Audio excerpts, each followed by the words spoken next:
তুমি এখানে একটু অপেক্ষা করো, আমি আসছি। দাঁড়াও দাঁড়াও দাঁড়াও দাঁড়াও দাঁড়াও।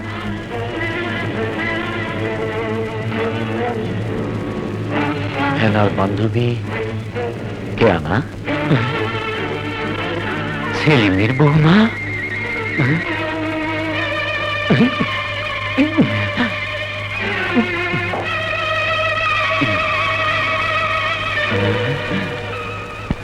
খালা, আরে বসেন বসেন।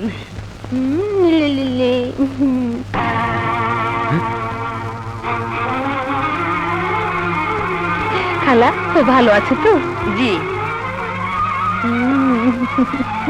আল্লাহ দিলে খুব ভালো আছে। খালা, এই টাকাটা রাখুন।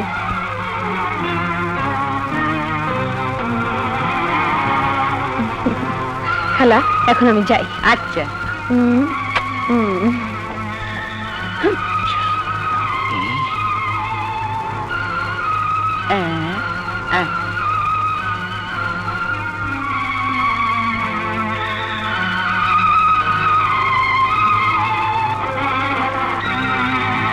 যা দেখলাম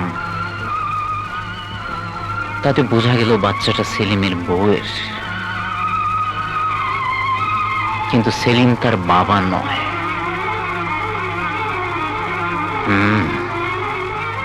কথাটা তাহলে বুবুকে গিয়ে জানাতেই হয়। বাবা, ইয়ে কে কোথায়?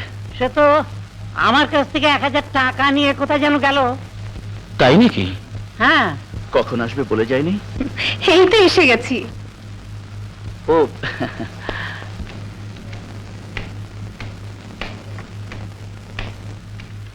হ্যাঁ বস।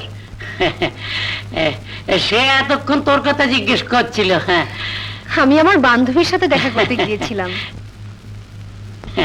ড্যাডি, আমরা কিন্তু কালই চলে যাব। কালই চলে যাবি? হ্যাঁ, হ্যাঁ। কেতো না মা, শোনো।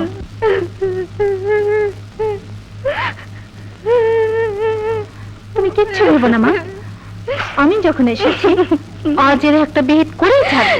না রে, তুই জানিস না সে আমাকে পিস্তল দেখিয়ে কত ভাবে কত অত্যাচার করেছে, অত্যাচার করেছে, অত্যাচার। মা, সেলিম ভাই তার বউ নিয়ে এইমাত্র ফিরে এসেছে। তাই নাকি? হ্যাঁ। কোথায়? ভাইয়ার ঘরে।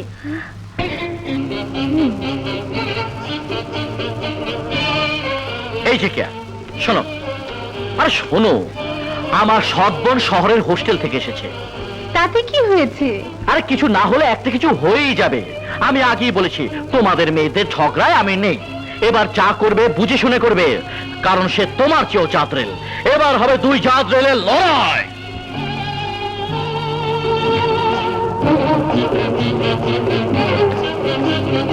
ভাইয়া, ভাইয়া, ভাইয়া, তোমার বউকে বেরিয়ে আসতে বলো।